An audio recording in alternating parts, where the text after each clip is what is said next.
Chapter 3, Blood and Shadow. The scout lunged. It came on all angles at once. Limbs flailing like a spider caught in firelight, talons slashing through the air with an ear-splitting shriek. Dreyfuss didn't flinch. He ducked low and swung with all his strength. Metal screamed against chitin. Sparks flew. The pipe connected with its midsection, sending the creature staggering back, its scream garbled and furious. The demon shifted, limbs folding inward before exploding outward again in a flurry of jagged motion. It moved with alien speed, faster than thought, faster than fear. It lashed at Dreyfuss with bladed arms, catching his coat and slicing a thin line across his ribs. He hissed through gritted teeth but didn't back away. Pain was an old companion. He circled, keeping the creature between him and the alleyway where the others had fled. His eyes never left the scout's glowing eye, the core of it, the brain, the curse. He watched how it tracked him, how it read his stance, how it braced to pounce. It wasn't just a beast, it was a hunter, but so was he. It leapt again. This time, Dreyfuss met it head-on, twisting at the last second and jamming the sharpened end of the pipe into one of its lower limbs. Black ichor spurted, sizzling as it hit the ground, and the creature shrieked with something that sounded almost like surprise. It reared back, limb twitching, its eye flickering with static. Dreyfuss didn't give it time to regroup. With a guttural roar, he drove forward, pipe raised like a banner. Blow after blow rained down, wild, imprecise, but driven by fury honed by loss. The scout shrieked, its form spasming, collapsing, unraveling like wet parchment in fire. Then silence.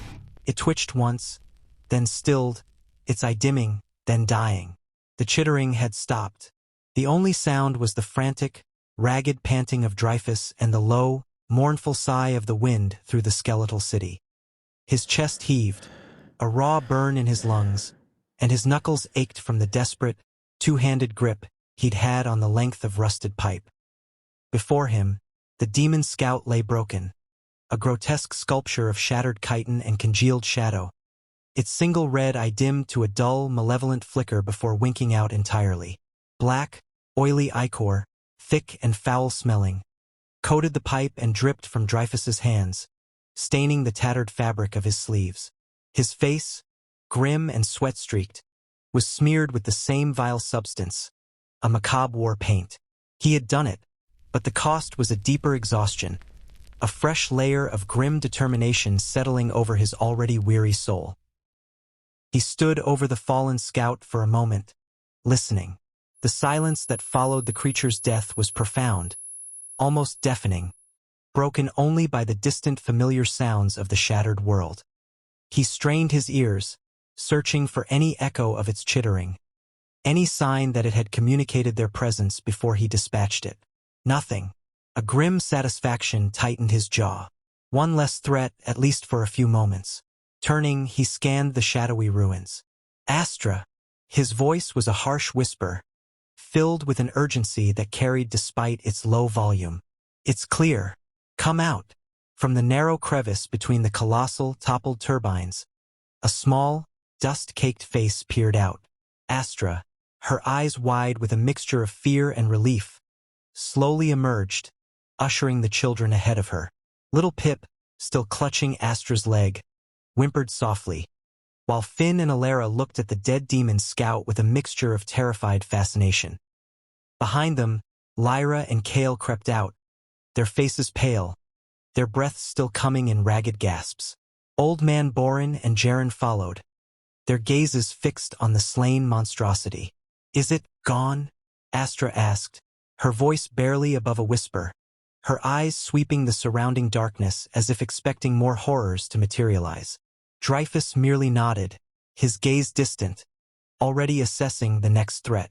For now. He wiped his hands on his trousers, trying to rid them of the demon's ichor, but the stain persisted, an indelible mark. "We need to move. Fast." As the group started to gather themselves, a chilling wet click echoed from the gloom just beyond their position. It was a sound too precise, too mechanical to be the wind, too deliberate to be falling debris. Dreyfuss spun, his makeshift pipe weapon raised. His eyes narrowed into slits. Then came the scream. It was Lyra, a sharp, choked cry of pure terror. From the shadow of a collapsed airship wing, a second demon scout materialized, a near-perfect mimic of the first. But this one was larger, its movements faster, its glowing red eye radiating an almost palpable malevolence. It had clearly been working in tandem with the first, or perhaps had heard the faint sounds of their struggle. Its multi-jointed limbs ended in wickedly sharp talons, and it lunged not at Dreyfuss, but at the vulnerable flank of the group. Lyra, still trying to shield Kale, screamed again as the demon's talons tore through her flimsy shawl, raking across her arm. Kale reacted instantly, pulling her back, but the demon was too fast. It swiped again, and Lyra crumpled to the ground, a guttural shriek escaping her lips as dark blood bloomed on her shoulder. Before Kale could even process the horror, the demon whirled, its form a blur, and its talons plunged into Jaren's side. The mechanic let out a choked cry, dropping his satchel of tools with a clatter, his hands going to the gushing wound. Old Man Boren, fumbling with his pistol, managed to fire a single, sputtering shot, but it merely ricocheted off the demon's kaitana's hide with a pathetic clang. "No!" Astra cried, rushing forward, her small frame surprisingly fierce, instinctively moving to shield the children. Dreyfuss moved then, a blur of desperate motion. He knew he couldn't let this demon escape, couldn't allow it to report their presence. He met the charging scout head-on, swinging the pipe with a furious, almost wild abandon. The metal shrieked against chitin, a dull thud echoing through the ruins as he connected, forcing the creature back. The demon hissed, its red eye burning, and retaliated with a flurry of strikes, forcing Dreyfuss to twist and duck, barely evading its lethal talons. He felt the wind of its passing, the brush of its vile hide, the heat radiating from its malevolent form. His movements were desperate, bordering on reckless. Each swing of the pipe was aimed at the demon's vulnerable joints, its glowing eye, its fragile skull.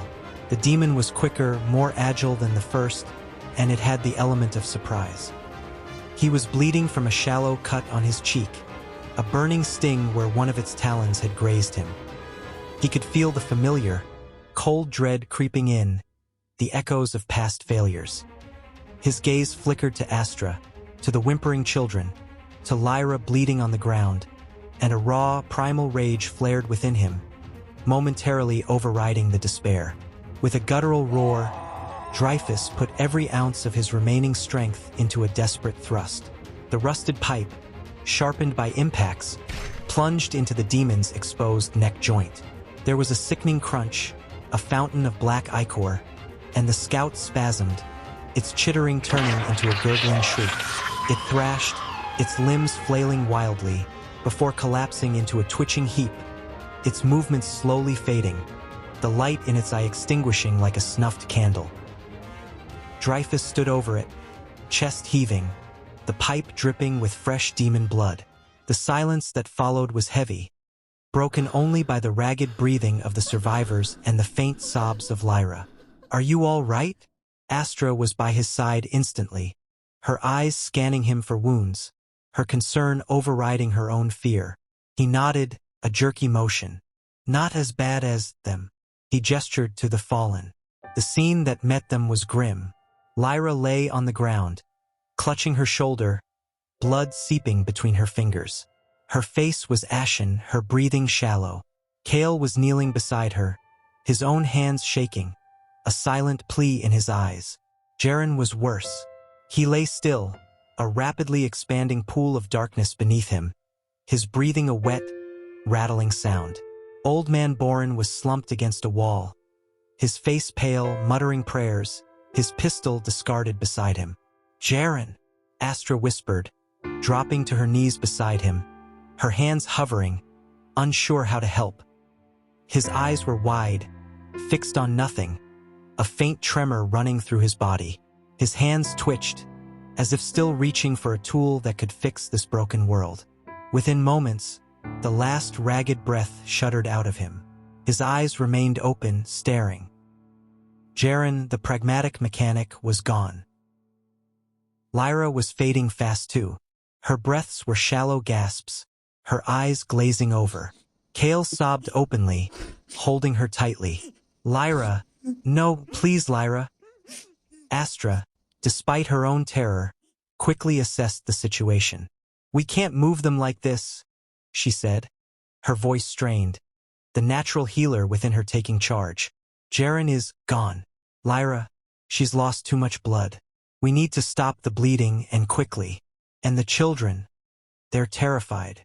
She glanced at Dreyfuss, her gaze filled with desperate urgency. We need to make camp, now, before something else finds us.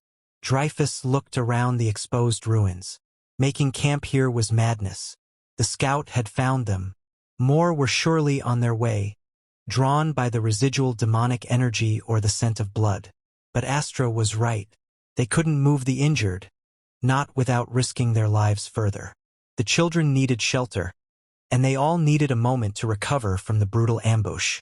A camp, he echoed, his voice raw. He surveyed the immediate vicinity, his mind racing. There had to be somewhere, some place that offered a modicum of defense, a chance to treat the wounded. His eyes drifted towards the distant, jagged line of the foothills, and then, a little closer, to a dark maw in the side of a partially collapsed rock face, obscured by twisted, steam-blasted trees. A cave. It was dangerous, unknown, but offered immediate shelter from prying eyes and the chilling night. The cave, he stated, pointing with the bloodied pipe. It's not far. We move quickly, quietly. Astra, Boren, help Kale with Lyra. I'll clear the path and watch our rear. His gaze hardened. No more losses. The unspoken weight of Jaren's death and Lyra's precarious state settled over them. They moved with a renewed, desperate urgency. Kale, his face streaked with tears and dirt, gently lifted Lyra, cradling her against his chest. Her head lolled, her breathing a faint rasp. Old man Boren, shaking off his daze, used his walking stick as a makeshift support for Kale, his grizzled face a mask of grim determination. Astra, ever practical, scooped up little Pip, clutching her close, while Alara and Finn clung to her other hand, their eyes wide and silent. Dreyfuss led the way, his senses hyper-alert, moving through the debris with a swift, almost silent precision. He kept his head on a swivel, his eyes darting into every shadow, his ears straining for any sound beyond their own ragged breaths. The pipe was still gripped tightly in his hand, a crude but effective weapon. The sheathed sword on his back felt heavier than usual, a constant, mocking presence. The fight with the scout had been instinctual, brutal, but it had drained him. He felt the familiar surge of frustration, the burning anger at his own powerlessness when it truly mattered. He had used his hands, a piece of scrap metal, and sheer desperation. The sword, it remained bound, a weapon of legend that refused to heed his call. He pushed the thought aside. There was no time for it now. Survival was all that mattered. The short trek to the cave was fraught with tension. Every creak of metal, every shift of rubble, sent a jolt of fear through the group.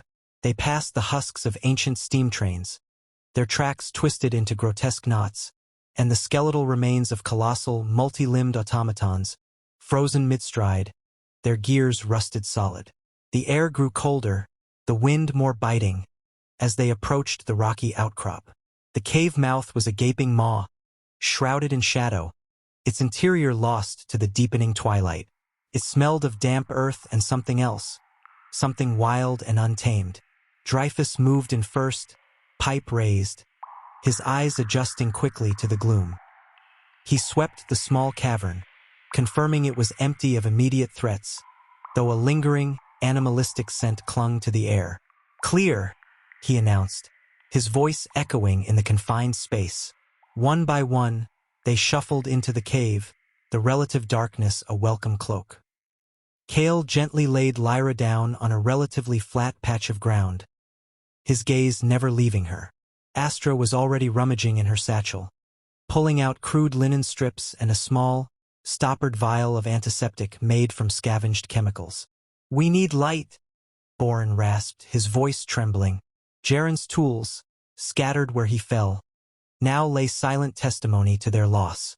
Astra quickly found a scavenged steam lamp from her pack, its intricate brass casing surprisingly intact.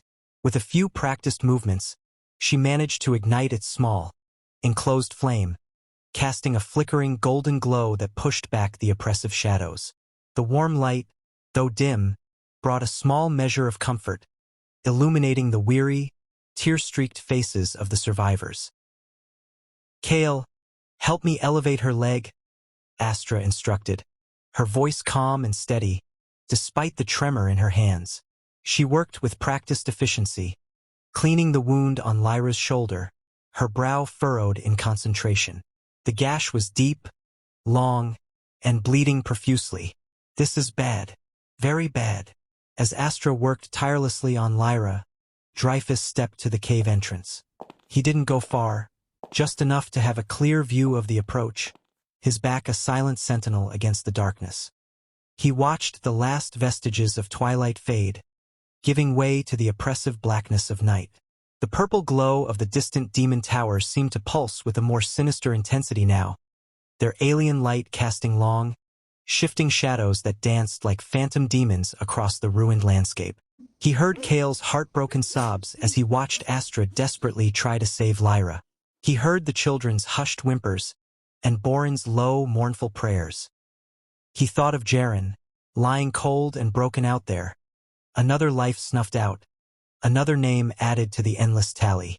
The bitterness welled within him, a familiar, acrid taste on his tongue. He had promised to protect them. He had failed again. The sheathed sword on his back felt like a crushing weight, a symbol of his impotence, a reminder of the day he lost everything. He closed his eyes for a brief moment, seeing not the ruined cityscape, but another place, another time, another face consumed by flames and shadow. The images, though fleeting, were enough to make him clench his fists, his knuckles white against the bloodied pipe. He had to be stronger.